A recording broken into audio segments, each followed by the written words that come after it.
Hello friends, today we'll continue with design of beams. So let us start with the design procedure.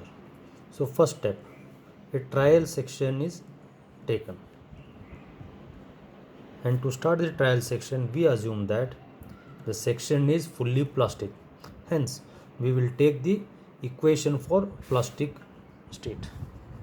So this equation 8.2.1.2 MD is equal to beta B into ZP Fy by gamma m naught, where beta B for plastic sections is 1. So I am going to calculate ZP required, and based on ZP I am going to select a trial section. So using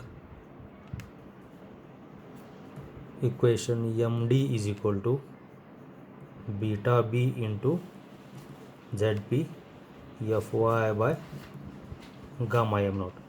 So MD is moment acting, which I can calculate. ZP is 1, Fy 250, gamma m naught 1.1, beta B is 1.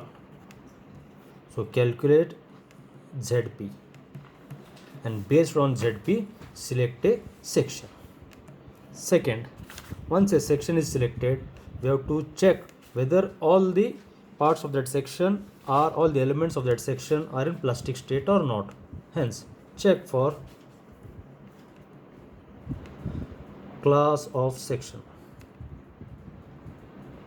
and that is given in table 2 page 18.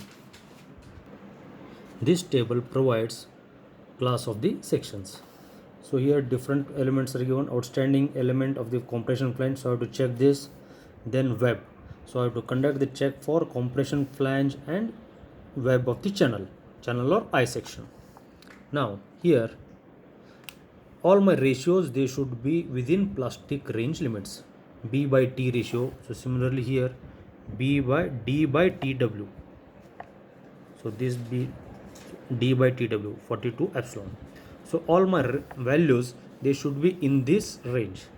So check for section is done using table 2 page 18. Third, check for bending strength.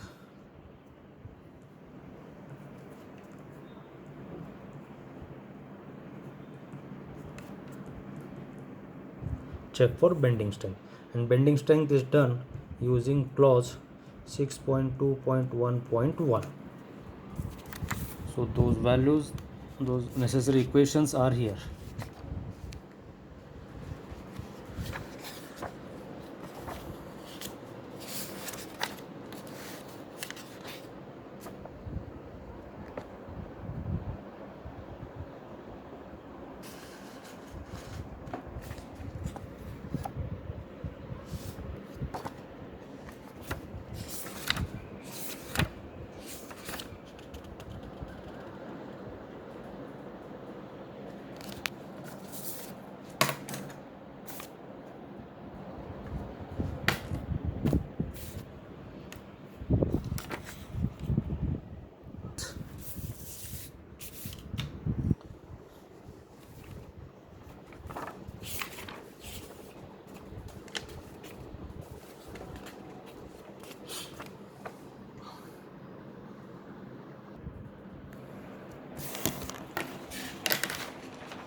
कसलो पडाले.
Now let us find out design bending strength of laterally supported beams.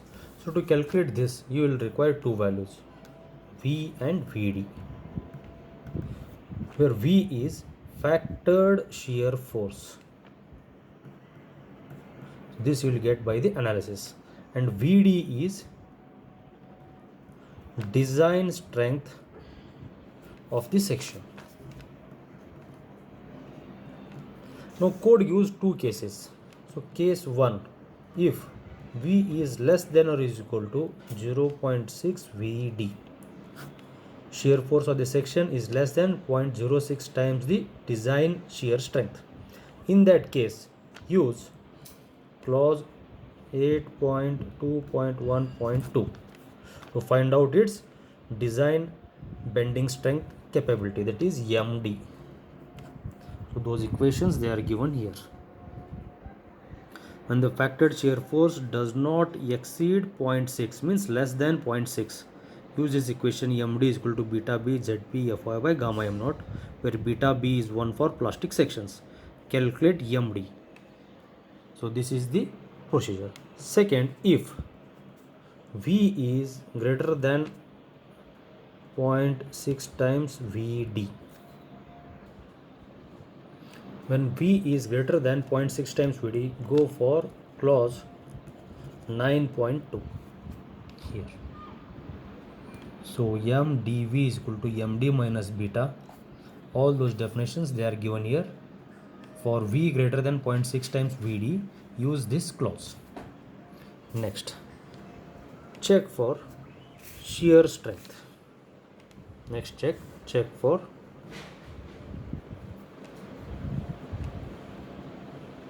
shear strength. And that is given by clause 8.4. These equations, Vn is equal to Vp, or Vp is nothing but nominal shear strength, and nominal strength is given by Av into Fyw root 3, where Av is shear area. It is nothing but cross sectional area of web, because web takes care of shear. Fyw yield strength of web. So web and whole material is same. So Fyw is nothing but Fe 250 or 250 newtons per mm square. Gamma m naught is partial safety factor. So Vp gives nominal shear. So design strength Vd is Vp by gamma m naught, or that I can write as Av into Fyw divided by root 3 whole divided by gamma m naught. So this is for I sections and channel sections. Now next check will be deflection limits. Check for deflection. So deflection limits should be checked before accepting any design. Not only loads but also other serviceability limits like vibration limit, durability and fire resistance should also be considered. Now deflections are calculated by elastic theory. Very important here is we calculate deflections for working load conditions, and delta max calculated from table 6.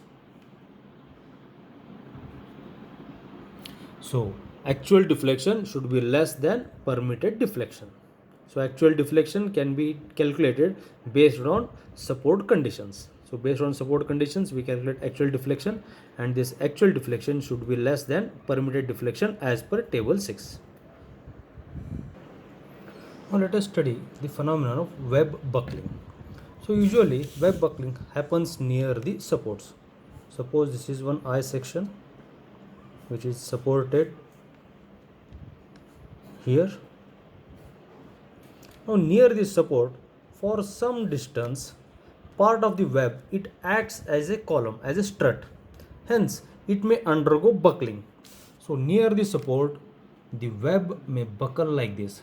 So this phenomenon is called as web buckling. Certain portion of the beam near the support acts as a strut to transfer the load from the beam to the support or to the column. Under this compressive force, the web may buckle.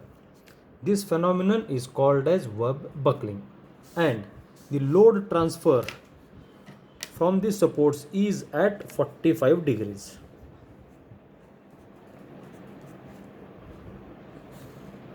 Let this be the width of the support B1 and N1 is the length which is obtained by 45 degrees dispersion, and this load transfer occurs till half the depth. If this is h, I will be calculating this N1 for h by 2 distance. So this is how it is calculated. Now code gives certain equations how to calculate or how to verify the buckling strength of the web, and that is given by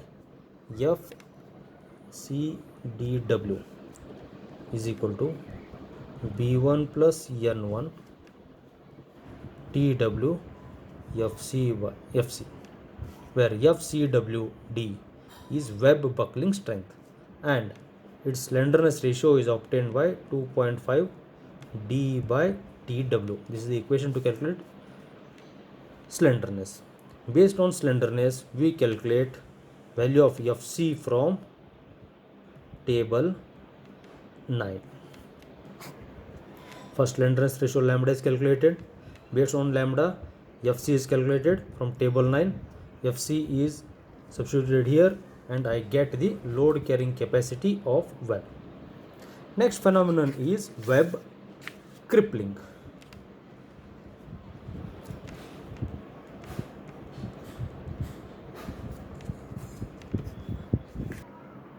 Next type of failure is web crippling. Many times near the supports, part of the web, it may buckle like this, may bend like this. This phenomenon is called as web crippling. Usually this is seen near the supports. Near the supports, web may cripple due to lack of bearing capacity.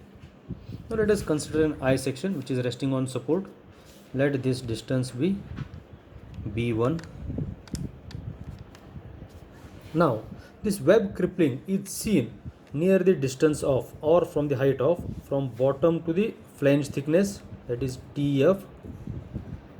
Next from TF to the root radius R1.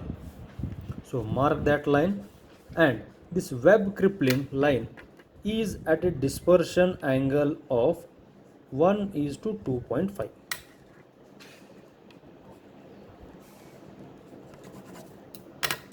And the location where it meets top of the root, this distance will be taken as N2. So here this distance is thickness of flange, this distance is root radius R1. Now web crippling strength FW is given by B1 plus N2 TW FYW by gamma m0, and this is nothing but clause 8.7.4, where B1 is length of the support, N2 is distance obtained by 1:2.5 dispersion line, FYW nothing but yield strength of the web material, and TW thickness of web. Gamma m0 is partial safety factor. So using this you calculate web crippling capacity FW. Thank you.